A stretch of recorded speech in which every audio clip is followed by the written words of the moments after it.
क्या तुमने कभी इन्फिनिट मनी ग्लिच का यूज करा है GTA जैसी गेम्स में या फिर किसी और वीडियो गेम में? ये तुमको एक बारी में मिलियंस ऑफ डॉलर दे देती है विदाउट पुटिंग एनी एफर्ट। लेकिन क्या तुमको पता है this actually happened in real life? ATM glitch. ATM glitch. ATM glitch. ATM glitch. पिछले साल के एंड में टिकटॉक पर एक लूप होल वायरल हो गया था जिसके थ्रू चेस बैंक के कस्टमर्स ने $6 लाख से ज्यादा का फ्री मनी निकाल लिया। लेकिन सवाल ये है कि ये ग्लिच एक्चुअल में हुआ कैसे, लोग इतना पैसा निकालने में कामयाब कैसे हो गए, और सबसे जरूरी बात, जब चेस बैंक को फाइनली सब कुछ समझ आ गया तो उसके बाद क्या हुआ। 2024 में लोग जब बिना सोचे समझे टिकटॉक स्क्रॉल कर रहे थे तो शायद तुम्हें भी वो वीडियोस याद हो जहाँ पे लोग अपना ढेरों कैश दिखा रहे थे, अपनी ATM रिसिप्ट्स दिखा रहे थे और अपना बैंक बैलेंस दिखा रहे थे, जो कि बिल्कुल देखने में फेक लग रहा था। लेकिन अचानक तुम देखती हो कि ये हर जगह अजीब सा एक शब्द घूम रहा था, इन्फिनिटी मनी ग्लिच नाम का। एक रात में ये आग की तरह फैल गया, और मेरा मतलब है लिटरली हर जगह आग की तरह फैल गया। From your broke ass friend to your coworker, सबको पता चल चुका था चेस बैंक के इन्फिनिटी मनी ग्लिच के बारे में। क्या ये कोई सीक्रेट बैंकिंग लूपहोल था जो एलीट्स तुमसे छुपाना चाहते थे? पूरा का पूरा टिकटॉक बस इन्हीं स्टोरीज से भर गया था जहां लोग इस ग्लिच का यूज करके पैसा कमा रहे थे, और लोग सिर्फ दूर से देखने वाले नहीं थे, वो खुद भी इस चीज का मजा लेना चाहते थे। तो अब तक तुम ये सोच रहे होगे ये इन्फिनिट मनी ग्लिच एक्चुअली में काम कैसे करता था? क्या ये कोई ऐसा सीक्रेट बैंकिंग एक्सप्लॉइट था जो सिर्फ दुनिया के कुछ ही लोग कर पाते थे, या फिर ये कुछ ज्यादा ही सिंपल, बेकार, या फिर ऑनेस्टली कहूँ तो स्टूपिड आइडिया था? चलो अब इसको थोड़ा ब्रेक डाउन करते हैं। और हाँ, ये बता दूं, मैं चाहे ये सब एक्सप्लेन कर रहा हूँ लेकिन इसका मतलब ये नहीं है कि तुम जाके खुद इसे ट्राई करो। इसका भी रीजन तुम्हें पता चलेगा वीडियो में आगे जाके। स्टेप 1, पहले तुम अपने नाम का एक चेक लिखो। फर्क नहीं पड़ता कि तुम्हारे पास पैसे वैसे भी हैं या नहीं, ये भी मैटर नहीं करता कि वो चेक रियल भी है या फेक। जब तक सब कुछ लेजिट लग रहा है तब तक तुम सेफ हो। स्टेप 2, उस चेक को ATM में जाके डिपॉजिट कर दो। याद रखो, तुम नहीं चाहते कि ये बैंक वाले तुम्हें टेररिस्ट समझे कि तुम कुछ गलत कर रहे हो। स्टेप 3, क्योंकि बैंक तुरंत चेक्स वेरीफाई नहीं करते, जैसे ही तुम चेक डिपॉजिट करते हो तो एक छोटा सा प्रोसेसिंग विंडो होता है, एक छोटा सा मोमेंट जहाँ पे सिस्टम ये मान लेता है कि पैसा तुम्हारे अकाउंट में आ चुका है। ठीक उसी छोटी ड्यूरेशन में तुम्हें वो बस विड्रॉ का बटन दबाना है, उसके बाद ATM पैसा निकालता रहेगा और तुम बस फ्री का कैश लेके निकल जाओगे। तो अब सोचो, अगर ये काम 1000 बार रिपीट करो तो तुम बिना टाइम वेस्ट किए मल्टी मिलियनर बन जाओगे। ये बहुत आसान काम लग रहा है, राइट? जैसे ही इस ट्रिक का राज सबको पता चला, लोग रुकने का नाम नहीं ले रहे थे। USA के अलग अलग शहरों में चेस बैंक के ATMs के बाहर 100 लोगों की लाइन लग गई थी। हर कोई बस अपना पैसा लेना चाहता था, अपने हिस्से का पैसा, I mean फ्री का पैसा। लेकिन कुछ लोग तो सिर्फ $100 या $1000 के लिए नहीं आए थे। इस लिस्ट में 4 बड़े प्लेयर्स थे, 4 लोग जिन्होंने मिलकर चेस बैंक के ATM से लगभग $7 लाख निकाल लिए।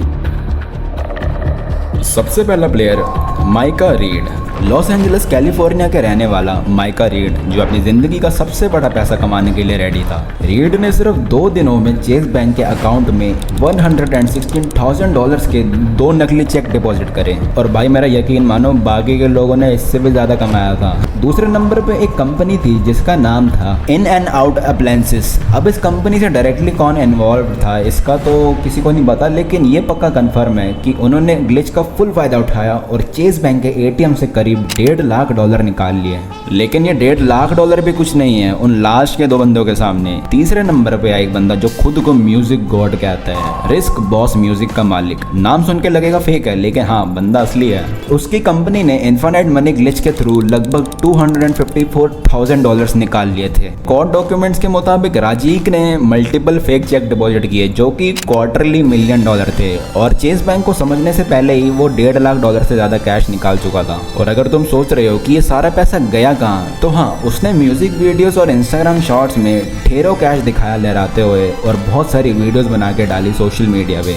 वो पूरी की पूरी GTA लाइफ जी रहा था। लेकिन अगर तुम स्कोर काउंट कर रहे हो तो 3 लोग हो चुके हैं, और जो लास्ट का बंदा था उसने तो सच में क्राउन ही जीत लिया। हॉस्टन में अथॉरिटीज ने एक सो कॉल्ड मास्क्ड मैन को ट्रैक किया जो इस पूरे स्कैम में सबसे बड़ा प्लेयर था। ऐसा कहा जा रहा था कि उसने कैजुअली अपने अकाउंट में $335,000 से ज्यादा पैसा डिपॉजिट कर दिया था, जैसे कि ये कोई लॉटरी जीत गया हो। तो अब तक तुम सोच रहे होगे इन लोगों के साथ एक्चुअली हुआ क्या ये सब कुछ इतना आसान था?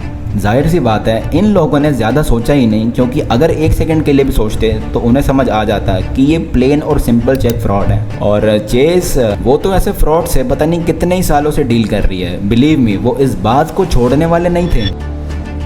जैसे ही पूरे यूएस में hundreds of suspicious transaction report होने लग गई, चेज ने वही किया जो वो सबसे अच्छे से करता है, सिस्टम को तुरंत शट डाउन कर दिया। जितने भी अकाउंट इस स्कीम्स में इन्वॉल्व थे उनको फ्रीज कर दिया गया, पैसा रिवर्स कर दिया गया, और जो लोग सोच रहे थे कि वो इस फ्रॉड से बच निकलेंगे, उन्होंने जब अपना अकाउंट चेक किया तो बैलेंस था नेगेटिव में, हजारों डॉलर्स जा चुके थे।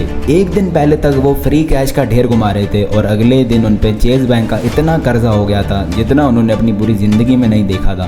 कुछ लोग तो भाई लिटरली इतना सरप्राइज हो गए, जैसे सीरियसली उनको क्या लगता था कि चेज बैंक, जो कि यूएस की सबसे बड़ी कॉर्पोरेशन में से एक है, वो अपने लाखों डॉलर ऐसे ही जाने देगी।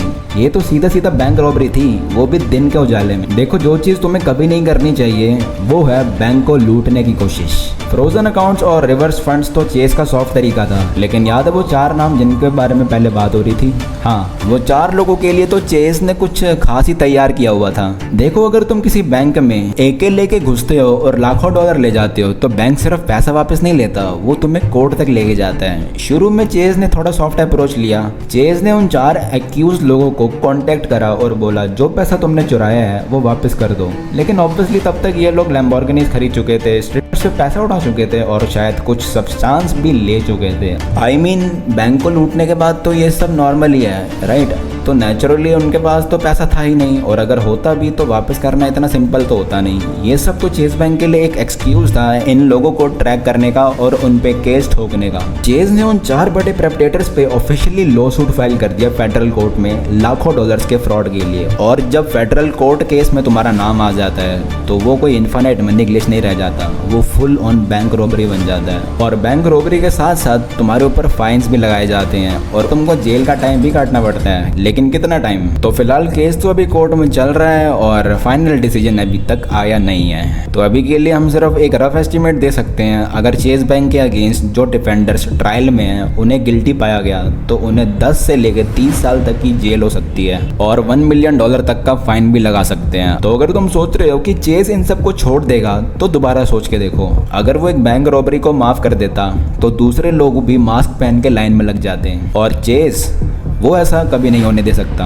ये स्कैमर सोच रहे थे कि उन्हें जिंदगी का एक एक्सप्लॉइट मिल गया, एक इन्फिनिट मनी ग्लिच, लेकिन चेज तो ये गेम तब से खेल रहा है जब ये लोग पैदा भी नहीं हुए थे। तो अगर तुम किसी और का गेम उन्हीं के अगेंस्ट खेलने जाते हो तो क्या होता है वो तुम्हें पता लग ही गया होगा। The house always wins. तो ये वीडियो अगर तुमको थोड़ी सी भी अच्छी लगती है तो मेरे को कमेंट जरूर करना ऐसी ही किसी वीडियो के नेक्स्ट पार्ट के लिए। और तुम्हारा इस इन्फिनिट मनी ग्लिच के बारे में क्या ओपिनियन है? तुम अगर उनकी जगह होते तो तुम क्या करते? मेरे को कमेंट में ज़रूर बताना। तब तक के लिए मिलते हैं हम एक ऐसी अगली वीडियो में। धन्यवाद।